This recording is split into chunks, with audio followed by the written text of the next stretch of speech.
Welcome back. Now, the Ghana Catholic Bishops' Conference and the Christian Council of Ghana have called on the Electoral Commission to engender confidence among all players in the preparation towards the conduct of this year's general election. This and other issues were contained in a communique issued by the two religious bodies at the end of their May 2016 annual joint meeting in Accra. Let's get onto the telephone lines now and speak with the Most Reverend Joseph Osei Bonsu, who is the president of the Ghana Catholic Bishops' Conference and the Christian Council of Ghana. Good evening, sir, and thank you very much for your time. Good evening. Now, the communique said that, I quote, the EC must be neutral, fair, honest, and transparent in all of its actions and deliberations. Is this something that you think can be achieved easily? Say it again, please. I'm asking you, I quoted a portion of the communique which demanded that the EC must be neutral, fair, honest, and transparent in all of its actions and decisions. I'm asking whether you feel that this is something that is easily achievable under the current circumstances. Well, whatever it is, we feel that as the referee, in the game of the elections, the EC should try to be neutral, non-partisan, like a referee in a football game. And so whether it is easy or not, they have to try and be neutral and be seen to be neutral. But otherwise, it will not, be in the best interest of the country. So by making this demand, does it suggest really that you do not see the EC doing that? I mean, you don't see that the EC is showing us the posturing that demonstrates that they're being fair, honest, and transparent? No, we are not criticizing the EC as such, but we are offering advice to the EC.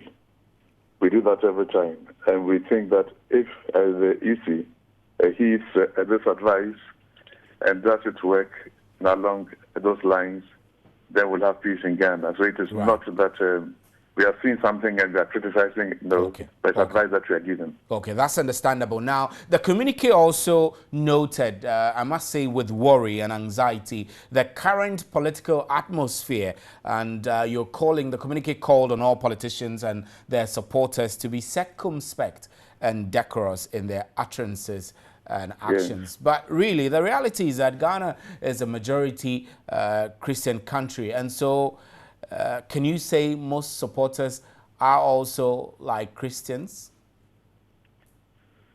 No, we are not talking about religion here. We are talking about all those who are engaged in political action. So they should be circumspect and decorous in their speech, in what they do. Whether they are Christians or Muslims or followers of traditional religion, once they're doing politics, they should be circumspect. Right. So what I really actually wanted to ask, which I didn't finish my question, was that we expect that as a majority Christian nation, most of the supporters also would be, and so you have introduced that dimension that there are other faiths as well. Do you get the feeling that the tenets of Christianity and Islam and the two leading faiths in Ghana have not been adhered to by majority of these supporters who keep getting at each other's throat all the time and creating a very rancorous situation around the country? Yeah. Certainly, most people in Ghana are Christians and Muslims and so on, but I wouldn't want to bring religion in here directly. That's fine. For people who don't even believe in God, when they're doing politics, they must do it with a circumspection. And so we are appealing to all those engaged in political action, political discourse, to do it with a circumspection. And so we are not concentrating on those who are Christians and those who are Muslims. We are appealing to all Ghanaians to be circumspect in what they do. Right. I know that critical to all of this is the partnership between state, civil society, the church, and the mosque. All of these collectively have a lot of influence in determining how tempers are calmed, how people respond to political statements and all of that. I need you to tell me what kind of partnership you have gone into with the state institutions to enable this kind of mutually accepted environment to prevail before, during, and after the elections? Well, we work as religious leaders, and we try to meet and offer advice. There are other groups who are doing similar things, and that is good.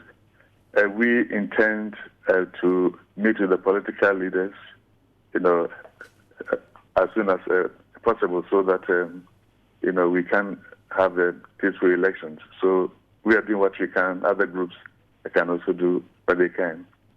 Right. So beyond that, beyond this communique, what I actually seek is whether you have been engaging the various political actors and the various stakeholders on the need for peace during, before, and after the elections. Yeah, when we met, we discussed a program to meet with the Electoral Commission, then also the leaders of the various political parties and so on. So it's something that we are going to do very soon. Right. Okay. Thanks very much for your time. We were joined on the line by Very Reverend Osei Bonsu, who is with the Christian Council and the Catholic Bishops' Conference. My name is Stephen Anti, and you're watching the News at 10.